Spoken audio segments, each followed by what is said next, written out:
Welcome into PFF TV. I'm Sam Monson. He's Mike Renner. And Mike, everyone wants to talk about the rookies at the top of the first round, but what about the day two guys that are actually performing fantastically this season? Some of the highest ranked players on PFF's rookie rankings come from day two, not day one of the draft. Let's run through the top five, I think. Let's go with Darius Leonard at number one for the Indianapolis Colts.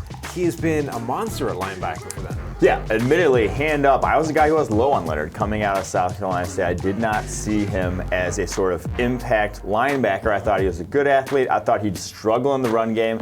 I've been dead wrong. He's been fantastic in both coverage, racking up stops in that sort of soft zone. Play a lot of Tampa 2 there, and he's been very good shutting down the underneath passes, limiting yards after the catch in that defense. And then he's been a playmaker as well. You saw the fumble against Oakland at the end to pretty much ice the game. He's doing a lot of things well, and like I said, hand up, I was wrong. He's been very good. Right, tackle statistics are not great usually, but if you look at PFF's more accurate kind of recount, if you will, of tackles, he's leading all linebackers in tackles at 66. He's got 31 defensive stops. That's third in the NFL, so he's been a real impact player for them. What about Nick Chubb for the Cleveland Browns? We want to talk about Baker Mayfield, Denzel Ward at the top of the draft, making them look smart. But Nick Chubb's, some of his numbers so far are phenomenal. You can see why they traded away Carlos Hyde to get him on the field more. Yeah, John Dorsey saw him in that limited sample size after taking him at the top of the second round and said, we want him on the field. And we need him on the field. And they've been giving him the ball ever since. His grade is ridiculous at this point, 88.8, one of the highest, the number one running back grade in the NFL, albeit it's come on a small sample size, but I'd rather look very good on small sample size than be, rank average on small sample size. So very good there. 4.6 yards after contact per attempt, and that's on 74 attempts. That's not on, 25, and that could be a high variance one game. This has been over multiple games now that he's still getting the job done. And that's a crazy number, almost 5 yards per carry after he gets hit. That's absolutely ridiculous. If you lower the bar enough, that gives him the highest elusive rating in the NFL as well.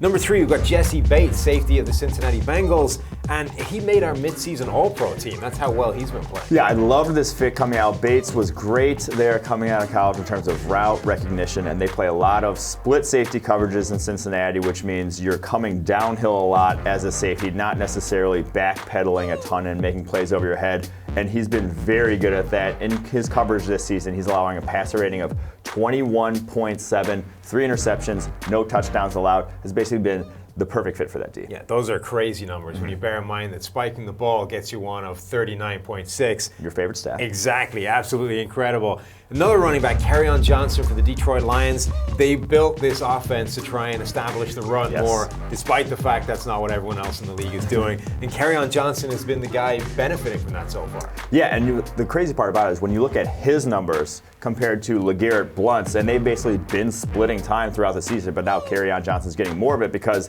they've realized he's been far more effective.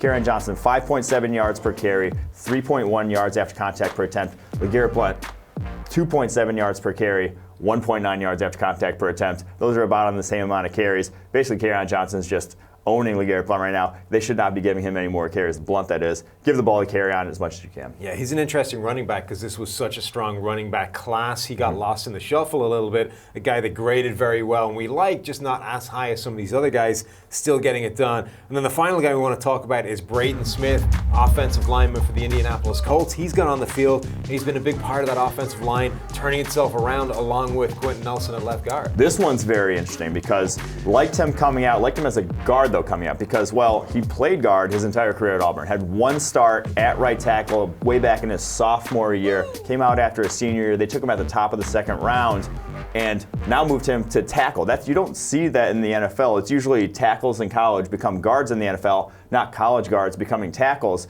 He's gone and played extremely well, 4 starts there already. Only given up 7 pressures in those 4 starts. I don't know how much more you can ask of him. The fact that he's done it has been pretty ridiculous. And done it at a position that's much more valuable than playing him inside a guard. It's what we were campaigning for all the way through the offseason, though admittedly we were talking about Quentin Nelson playing tackle. Yeah, they needed help there, and, well, they found it. Yeah, they found a way to get it done. So don't just look at the first-round rookies. Those are the headline names, but take a look at some of the day 2 guys getting it done. You can head to ProFootballFocus.com, find grades and rankings on all the rookies, regardless of round, but that's going to do it for us. Hit the like button, hit the subscribe button. It does us a world of good, and enjoy the rest of our YouTube content.